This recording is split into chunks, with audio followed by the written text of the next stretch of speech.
Thanks a lot. So anyway, we were talking about Batman, which was sort of funny because I didn't know you were going to review that game. And the game I'm going to be reviewing today, sort of, maybe, kind of, is DC Universe Online. Yes, it's an MMORPG, though I have to say there's not a lot of RPGing in it. It's more like an MMO action game, really. Okay. Is there like any leveling system or anything? I'm sure there is. There is, okay. But I think the level cap is like 30. Okay. And all you really do is put points in your new power or your new skill. So you don't really change your health points or such by using it. Well, you do a little bit, but not a lot.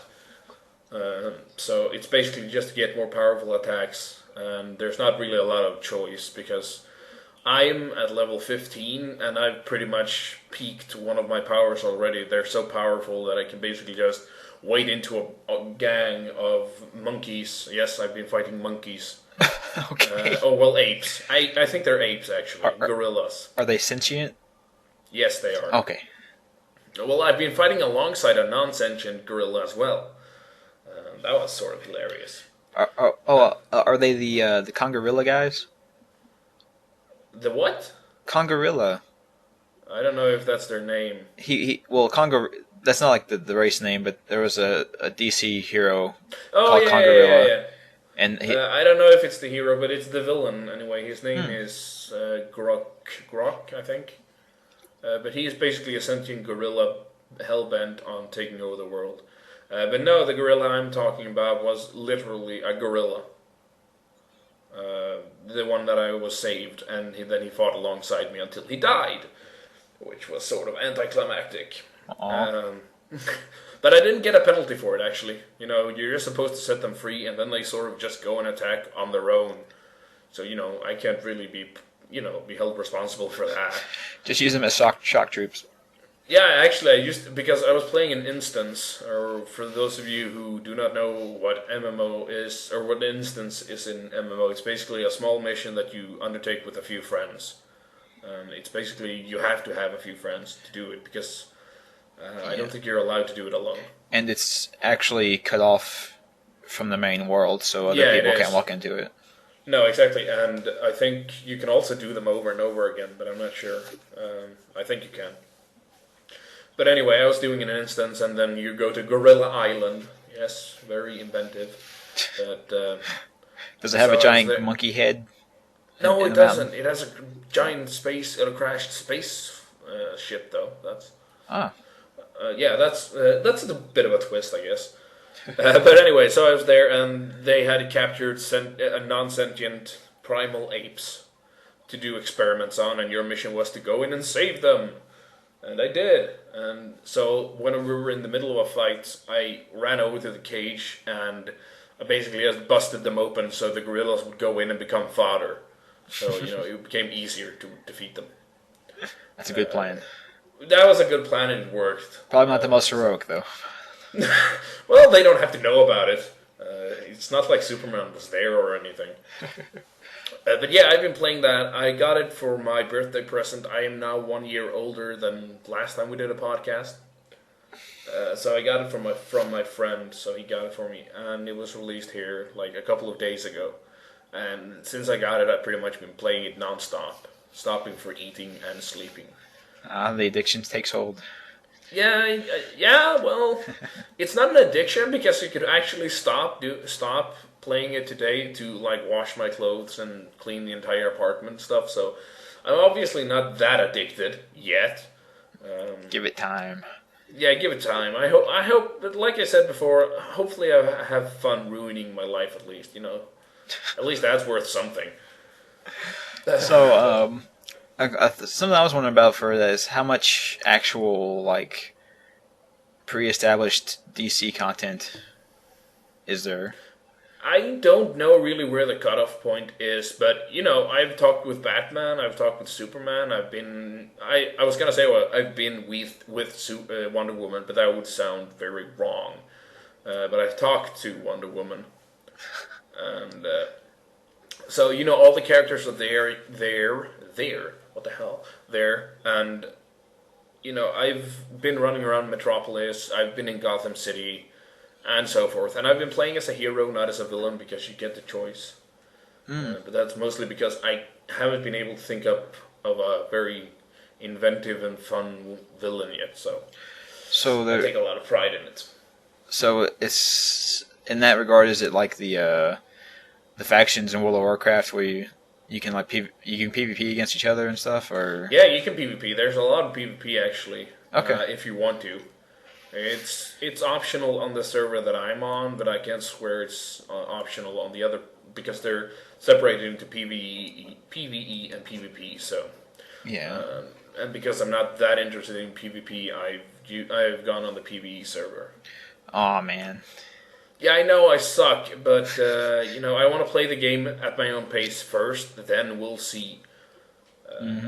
But I'm definitely thinking about going into PvE because a lot of the game is actually closed off. I think from PvEers, and a lot of equipment you can only get through PvP. So I suspect I'll have to go through it sooner or later. Yeah. If it's anything like World of Warcraft, you'll be able to PvP eventually, probably, if you want to. But PvP servers are usually just ones where, like, if you're running out in the world, like some guy can just jump you and kill you.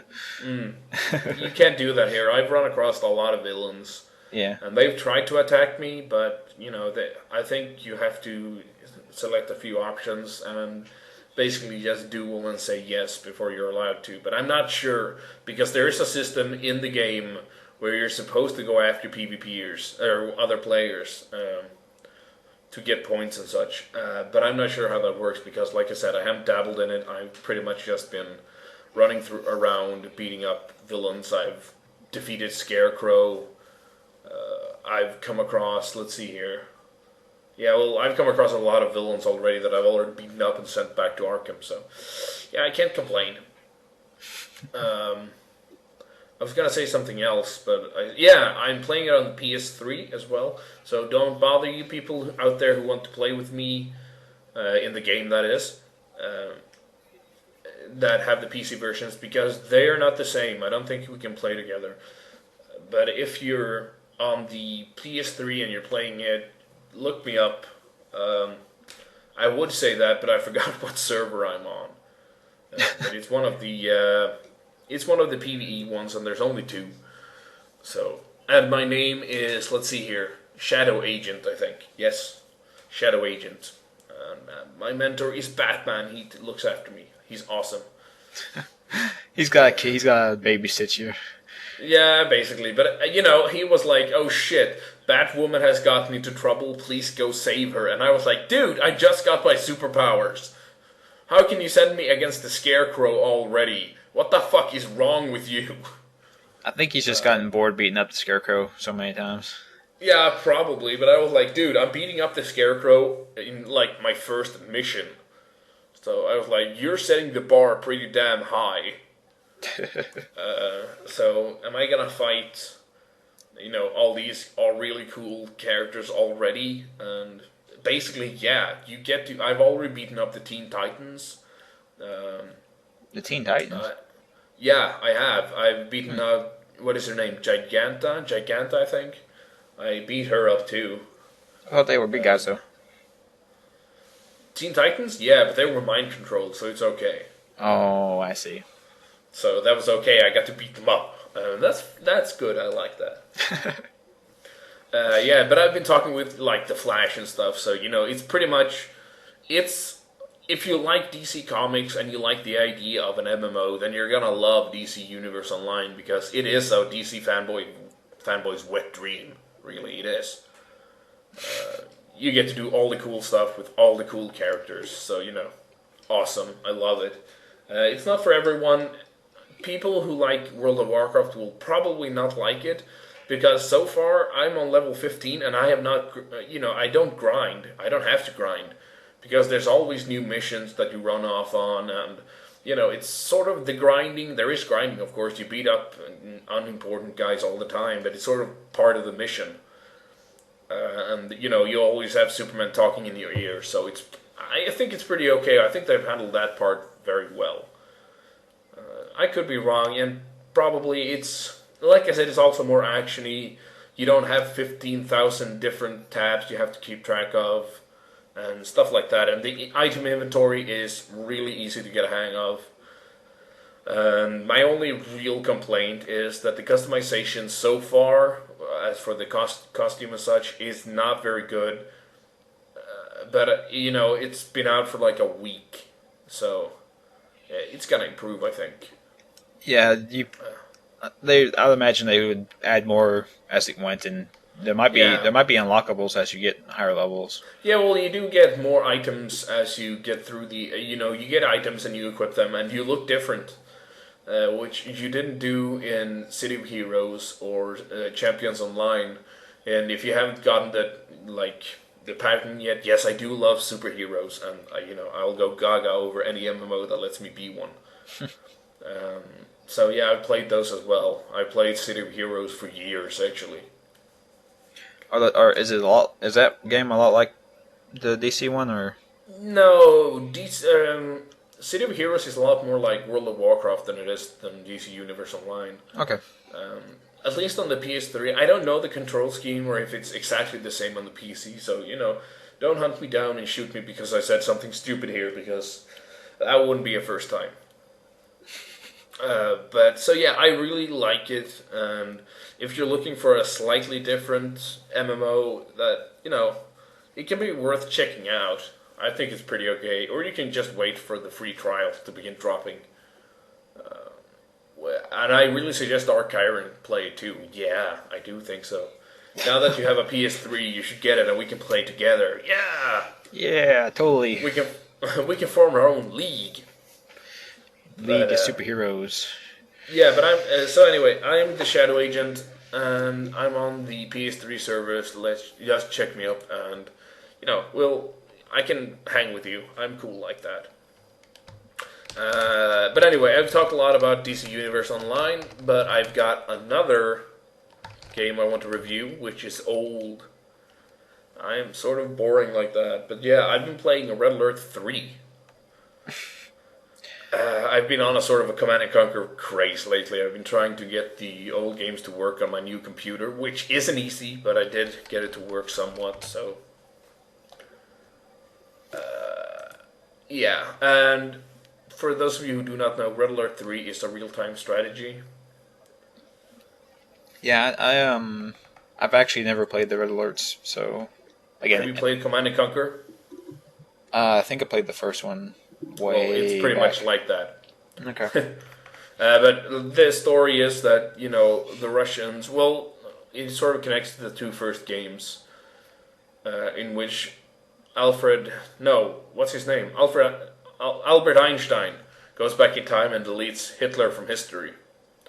Okay. You get to play through it in that alternate history where Russia, the World War II never happened and Russia is really, really big. And, so you duke it out and there's all this strange technology and stuff. But by Red Alert 3, the Russians are losing. So they come up with this really crazy idea to go back in time and remove Albert Einstein instead. So they do that, and things are radically different when they come back. Yeah. And it's really, really, I love the game so much. I think it's so much fun. But the really strange thing is that a lot of people really hated it. And I just can't get behind that, because I think one of my friends said it best. It's like a really, really silly StarCraft 2. It's really, really out there in technology. You have really strange things. You have cannons that shoot soldiers and stuff like that. So it's a really lighthearted way of looking at it. And I think it's hilarious. And it's all coupled with these out-of-the-world, funny, completely campy, cheesy FMV sequences in between every missions. Where you have people like Tim Curry, oh god, what is his name? The guy who played JJJ in Spider-Man.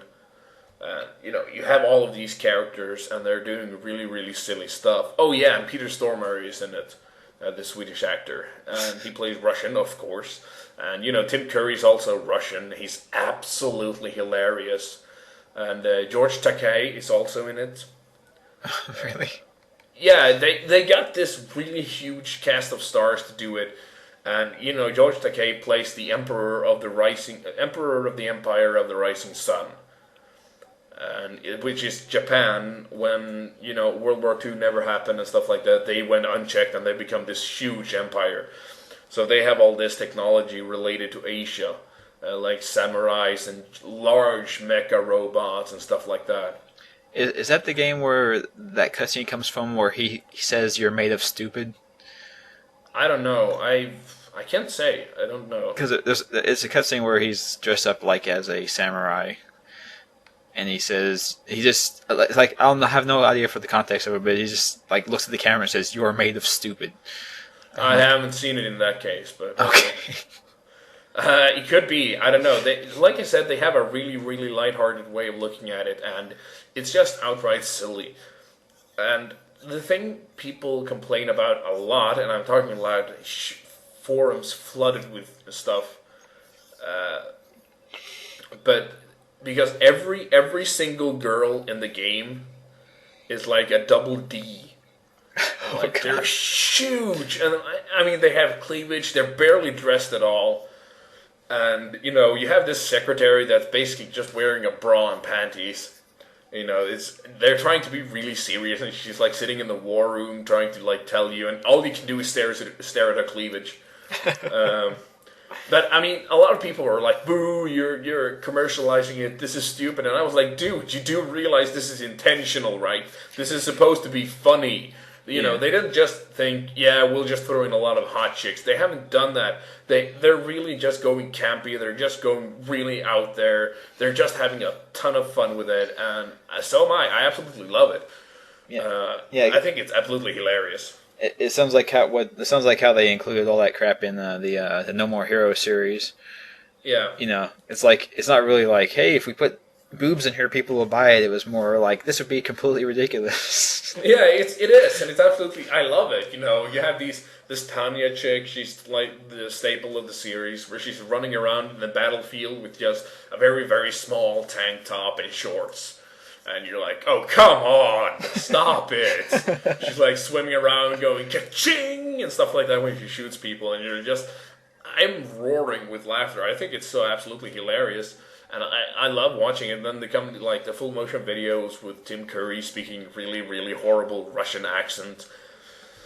And it's glorious. I really think it's funny, and I think a lot of people mistook it for like them being really, really super serious. And as far as I can say, Red Alert has never been a very serious series. So, well, the plot is Albert Einstein going back in time and deleting Hitler. You can't complain. It's like you said, it's about Albert Einstein going back in time, and then Tim Curry goes back in time with the Russian scientist Peter Stormare, and it's just absolutely out there. It's crazy. I love it, but I understand some people don't like it, and I have to say I disagree. I think it's the best Red Alert so far, but I'm only in it for the FMVs and the entirely campy series in general. So. I guess they tailor-made it for me. It's a game just for you. Yeah, it's a game just for me, and I love them for it. To finish the review, sort of, it's to say, oh yeah, or to be more serious, yes, all the mechanics in the game works. It's really easy to control it, blah blah blah. It's also out for the PS3, but this one I actually do have for the PC. Yeah, I think it cost me like $6. Yeah, I can't complain. But anyway, I completely forgot what I was going to say. But anyway, that was basically my review of Red Alert 3. If you can take it for what it is, I think you're going to have a lot of fun with it. But if you're looking for a serious war game, a la Command and Conquer, don't buy it, for God's sakes. Just save yourself the trouble, because you're going to hate it.